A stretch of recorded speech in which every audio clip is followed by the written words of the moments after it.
नमस्कार दोस्तों, quantum mechanics की लेक्चर सीरीज में डॉक्टर अरविंद शर्मा, सह आचार्य भौतिक शास्त्र, राजकीय डूंगरपुर महाविद्यालय बीकानेर, आपका फिर से स्वागत करता हूं। हमारा जो टॉपिक यूजी क्लास की लेक्चर सीरीज में चल रहा है हाइड्रोजन एटम प्रॉब्लम, जिसे हम श्रोडिंगर समीकरण से हल कर रहे हैं। आज हम इसका जो रेडियल इक्वेशन है इसको किस प्रकार से सॉल्व किया गया उस पार्ट को समझने का प्रयास करते हैं। त्रिज्यीय समीकरण का हल, सॉल्यूशन ऑफ रेडियल इक्वेशन। त्रिज्यीय समीकरण का हल, सॉल्यूशन ऑफ रेडियल इक्वेशन। एकल इलेक्ट्रॉन परमाणु की प्रॉब्लम्स जैसे हम लेके चल रहे हैं, जिसमें हाइड्रोजन परमाणु जो है इसका एक उदाहरण है। वैसे हमारी जो समीकरण है एकल इलेक्ट्रॉन परमाणु के लिए लागू होती है। हाइड्रोजन परमाणु के लिए श्रोडिंगर समीकरण के त्रिज्य तथा कोणीय चरों को हमने पृथक्करण किया था। उसके पश्चात जो त्रिज्यीय समीकरण रेडियल इक्वेशन हमें प्राप्त हुई थी वो ये हुई थी 1/r² del upon del r² del r upon del r plus 2m/h² e minus v minus h² ll plus 1/2m small r² capital R equal to 0। इस प्रकार की समीकरण हमें प्राप्त हुई थी। ठीक है, यहां देखिए ये आर वाला पार्ट जो पार्ट आता था, ये जो सेकंड पार्ट, दो पार्ट में नॉर्मली अपन इक्वेशन लिखते हैं तो उस हिसाब से आप इसको याद रख सकते हैं। ये तो स्फेरिकल पोलर कोऑर्डिनेट सिस्टम में आर वाला पार्ट जिस तरह से होता है, और ये वाला पार्ट जो है नॉर्मली जो होता है उसमें एक्स्ट्रा टर्म है। वेव फंक्शन हमारे पास में आर, यहाँ एक्स्ट्रा टर्म ये वाली आ जाती है h² ll plus 1/2r²। एकल इलेक्ट्रॉनिक परमाणु जैसे हाइड्रोजन परमाणु के लिए इलेक्ट्रॉन बद्ध अवस्था में रहता है। ये हम पहले भी इसको एक्सप्लेन कर चुके हैं। यदि आपके पास में इलेक्ट्रॉन की एनर्जी नेगेटिव है, इलेक्ट्रॉन की जो कुल ऊर्जा नेगेटिव है, bound state energy. Negative energy का मतलब होता है बाउंड स्टेट, क्योंकि इलेक्ट्रॉन जो होता है वो बाउंड मतलब बद्ध रहता है, उस अवस्था में बद्ध रहता है, वहां से बाहर नहीं निकल सकता, बद्ध अवस्था पे है। तथा स्थितिज ऊर्जा जो है V बराबर -ZkE²/r। स्थितिज ऊर्जा V का मान -ZkE²/r, जहां K बराबर ये होता ही है 1/4πε0 कांस्टेंट है। हाइड्रोजन परमाणु के लिए Z बराबर 1 होता है। हाइड्रोजन परमाणु के लिए Z बराबर क्या होता है? 1 होता है। अब मान लीजिए E बराबर minus magnitude of E, E बराबर minus magnitude of E, α² 8m magnitude of E upon h², lambda बराबर 2m ZkE²/α h²। ठीक है, यहाँ अल्फा और लैम्डा जो है धनात्मक प्राचल है। अल्फा और लैम्डा क्या है? पॉजिटिव पैरामीटर्स है। अब हम एक नया चर इंट्रोड्यूस करते हैं जो है रो। रो बराबर होता है अल्फा आर, जिससे हमारी जो समीकरण, जो आर की समीकरण है वो रो में कन्वर्ट हो जाएगी। रो इक्वल टू अल्फा आर का उपयोग करने पर समीकरण 1 का निम्न रूप हो जाता है। समीकरण 1 का निम्न रूप हो जाता है। इस प्रकार से हमारे पास में समीकरण क्या आ जाएगी? हमारे पास में यहाँ पर समीकरण आ गई 1/ρ² del upon del ρ² del r upon del ρ plus -1/4 plus lambda upon ρ minus ll plus 1/ρ² r equal to 0। ठीक है, इस प्रकार से ये समीकरण हमारे पास में आई है, जहां r में स्मॉल r जो है वो रो अपॉन अल्फा है। यहां से देखिए रो इक्वल टू क्या है? Alpha r। तो यहां से हम ये देख सकते हैं कि r का मान रो अपॉन अल्फा है। रखने पर नया फलन r रो प्राप्त होता है। उपरोक्त समीकरण निम्न प्रकार लिखी जा सकती है। उपरोक्त समीकरण क्या होती है? निम्न प्रकार लिखी जा सकती है del 2 r upon del rho 2 plus 2 upon rho del r upon del rho plus minus 1 upon 4 plus lambda upon rho minus ll plus 1 upon rho square r equal to 0। इस समीकरण के हल प्राप्त करने के लिए सर्वप्रथम हम r के रो टेंडिंग टू इंफिनिटी तथा रो टेंडिंग टू 0 के लिए उपगामी व्यवहार असिम्प्टोटिक बिहेवियर पर विचार करेंगे। हमें क्या करना है, r रो का जो मान है वो रो टेंडिंग टू इंफिनिटी के लिए तथा रो टेंडिंग टू 0 के लिए किस प्रकार का बिहेवियर है, उपगामी व्यवहार असिम्प्टोटिक बिहेवियर के बारे में हम ये देखते हैं। इसके बारे में समझने की कोशिश करते हैं कि इसका किस प्रकार से उपगामी आचरण होता है, असिम्प्टोटिक बिहेवियर होता है। Number 1, rho tending to infinity के लिए, रो टेंडिंग टू इंफिनिटी के लिए समीकरण 4 में रो टेंडिंग टू इंफिनिटी के लिए द्वितीय पद तथा ब्रैकेट में द्वितीय तथा तृतीय पद प्रथम पद की तुलना में क्या होता है, ये फर्स्ट पद की तुलना में ये जो सेकंड और थर्ड जो टर्म है, सेकंड टर्म और थर्ड टर्म, ये जो है ये नगण्य माने जा सकते हैं। ये कैसे माने जा सकते हैं, ये नगण्य माने जा सकते हैं। अतः समीकरण 4 रो टेंडिंग टू इंफिनिटी की सीमा में निम्न रह जाएगी, del 2 r upon del rho 2 minus 1 upon 4 r equal to 0। इस प्रकार से ये समीकरण बन गई। इसके हल जो है r rho equal to constant e raise to minus rho by 2 और r rho equal to constant e raise to rho by 2, दो पॉसिबल हल इसमें हो सकते हैं। ठीक है, या तो e raise to minus rho by 2 या e raise to rho by 2 multiplied by constant. व्यापक रूप से इनके अध्यारोपण से प्राप्त फलन होगा, क्योंकि समीकरणें होती हैं उनके हल जो होते हैं जो प्लस माइनस हल है, तो व्यापक रूप से अगर हमें हल प्राप्त करना है तो उसके अध्यारोपण से हम इस हल को प्राप्त कर सकते हैं। लेकिन क्योंकि श्रोडिंगर समीकरण का हल सुव्यवहारित होना चाहिए, क्योंकि हम जो श्रोडिंगर समीकरण का हल निकाल रहे हैं वो कैसा होना चाहिए, सुव्यवहारित होना चाहिए। अर्थात रो टेंडिंग टू इंफिनिटी अगर है, रो टेंडिंग टू इंफिनिटी अगर है तो r रो जो है टेंडिंग टू 0 होना चाहिए। Rho tending to infinity, rho tending to infinity में r टेंडिंग टू 0 होना चाहिए। अतः r रो बराबर constant e raise to rho by 2 जो हल है इस सीमा प्रतिबंध का पालन नहीं करेगा। यदि रो का मान अनंत है तो आपके पास में r rho constant e raise to rho by 2 क्या हो जाएगा, अनंत हो जाएगा, और इस प्रकार से ये हल अस्वीकार्य हो जाएगा, फिजिकली एक्सेप्टेबल सॉल्यूशन नहीं होगा।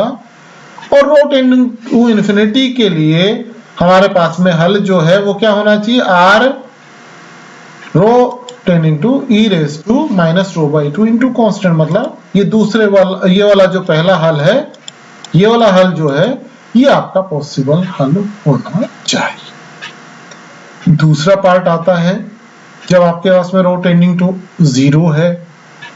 इसके लिए सुविधा के लिए मान लो r रो बराबर क्या होता है, 1 अपॉन रो x रो, ऐसा मान लेते हैं। r जो है वो x रो अपॉन रो 1, इसलिए आपकी जो समीकरण जो है 4 वो बदल कर आ जाएगी del 2x upon del rho 2। समीकरण 4 कौन सी है, आपकी ये वाली समीकरण, समीकरण 4। इसको यदि हम r की जगह x अपॉन रो ले लेते हैं और x फंक्शन रो का है, तो इस समीकरण कन्वर्ट हो जाती है del 2x rho upon del rho 2 plus minus 1 upon 4 plus lambda upon rho minus ll plus 1 upon rho square x rho equal to 0। तथा सीमा रो टेंडिंग टू 0 के लिए ब्रैकेट का तृतीय पद सर्वाधिक प्रबल होगा। रो टेंडिंग टू 0 के लिए तृतीय पद जो है वो सर्वाधिक प्रबल होगा, फर्स्ट टर्म और सेकंड टर्म, ये जो दो टर्म है उसको आप नेग्लिजिबल मान सकते हैं। ये टर्म हटा सकते हैं। सबसे अधिक प्रबल जो है ये वाला टर्म होगा, क्योंकि यहाँ पे रो स्क्वायर नीचे आ रहा है और रो टेंडिंग टू 0 है। सबसे प्रबल टर्म ये है। तो इस प्रकार से आपके पास में del 2 x rho upon del rho 2 minus L L plus 1 upon rho square x rho equal to 0 होना चाहिए। अब इसके हल उसी प्रकार से जो हल है, दो तरह के हल होंगे। x रो बराबर constant rho raise to l plus 1 तथा x rho equal to constant rho raise to minus l। Rho raise to l plus 1 और rho raise to minus l, दो प्रकार के हल इसके संभव है इस समीकरण के। लेकिन पुनः सीमा प्रतिबंध, रो टेंडिंग टू इन्फिनिटी के लिए x रो जो होता है वो तो 0 होता है। अगर रो 0 लें तो x रो 0 होगा के कारण x रो समानुपाती रो रेज टू माइनस l, ये वाला हल जो है अस्वीकार्य हो जाएगा रो टेंडिंग टू 0 के लिए। अतः रो टेंडिंग टू 0 की सीमा के लिए जो हल होगा आपका 4 का हल, वो x रो बराबर constant rho raise to l plus 1 होना चाहिए, अर्थात r का मान constant rho raise to l होना चाहिए। इस प्रकार से जो r के उपगामी आचरण असिम्प्टोटिक बिहेवियर की विवेचना से हमने क्या हल प्राप्त किया है, हमने ये हल प्राप्त किया कि r का मान इस प्रकार से r rho raise to l तो यहां से आ गया, e raise to rho minus rho by 2 पहले था, और कोई फंक्शन होगा रो का। अब हमें ये ज्ञात करना है कि ये फंक्शन कैसा है।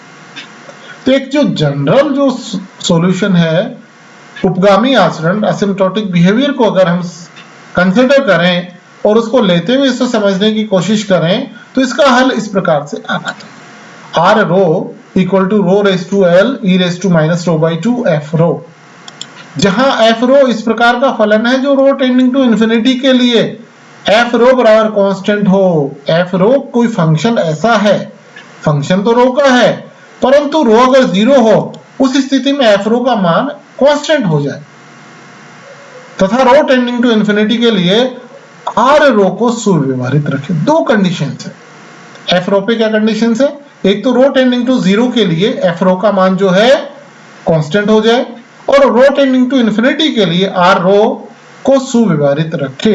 ये दो कंडीशंस इसे फुलफिल करनी होंगी। इसके पश्चात आता है श्रेणी हल तथा ऊर्जा आइगन मान, series solution and energy eigen values. श्रेणी हल तथा ऊर्जा आइगन मान किस प्रकार से होंगे? समीकरण 7 में से व्यक्त हल को समीकरण 4 में रखकर हल करें। जो हमने यहां ये हल निकाला है, इसको समीकरण 4 में अगर अपन रख लेते हैं, समीकरण 4 में इसे अगर यूज लें, ये रही समीकरण 4 आपके, इस समीकरण में उस हल को यदि हम लें तो हमारे पास में जो हल है उसको समीकरण में रखने के पश्चात ये जो अवकल समीकरण f में क्या आ जाएगी? Rho d2f upon d rho 2 plus 2l plus 1 minus rho df upon d rho plus lambda minus l plus 1 f बराबर 0। इस प्रकार हल करने के लिए f रो को एक श्रेणी के रूप में माना जा सकता है।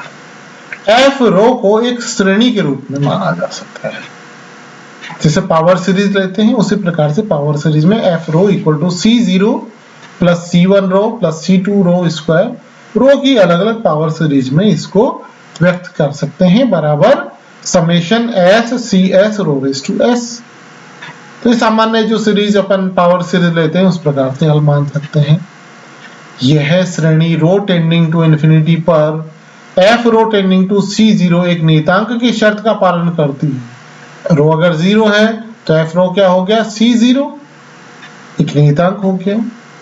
f रो के लिए समीकरण 9 का जब समीकरण 8 में उपयोग करते हैं, इस समीकरण में 9 का 8 में उपयोग करते हैं, तब निम्न पुनरावर्ती संबंध रिकर्सन रिलेशन अपन प्रूव कर सकते हैं। ये थोड़ा लंबा मेथड है, पीजी की एमएससी वगैरह में आप इसको करेंगे, यहाँ इसकी डायरेक्ट आप इसको याद रख सकते हैं। क्योंकि ये लंबा हो जाता है, क्वेश्चन पूछा नहीं जाता है, तो यहाँ आपको इससे परिणाम दे रखा है, इस परिणाम को आपको याद रखना है। इसको पीजी क्लासेस में हम प्रूव करवाते हैं ओके, तो अभी आप सिर्फ इसे याद रखिए कि CS+1 बराबर S+L+1 minus lambda upon S+1 S+2 CS। ये इसका रिकर्सन रिलेशन प्राप्त होता है इस समीकरण में। इसको अगर यूज लें तो CS+1 बराबर S+L+1 minus lambda upon S+1 S+2L+2 CS। यहाँ ये ध्यान दे कि मुख्य रूप से क्या ध्यान देना है, यहाँ पे जो आपके पास में यहाँ जो S टेंडिंग टू इंफिनिटी के लिए जो हल है CS+1 अपॉन CS, ये टेंडिंग टू 1+S है। ये क्या है? टेंडिंग टू 1+S होगा। ठीक है, जैसा कि हल e रेज़ टू रो के विस्तार में उत्तरोत्तर गुणांकों सक्सेसिव कोफिशिएंट के लिए अनुपात के लिए होता है, इस प्रकार से f रो का श्रेणी हल समीकरण 9 सीमा रो टेंडिंग टू इंफिनिटी के लिए अपसारी हो जाता है।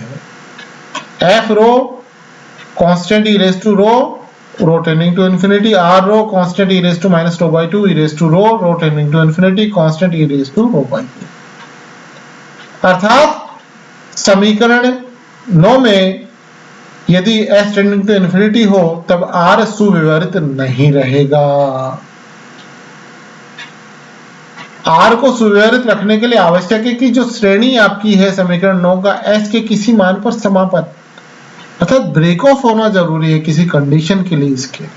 अब मान लो s बराबर n' है पर श्रेणी समाप्त हो जाती है, तब Cn'+1 और Cn'+2 आदि गुणांक शून्य होने चाहिए।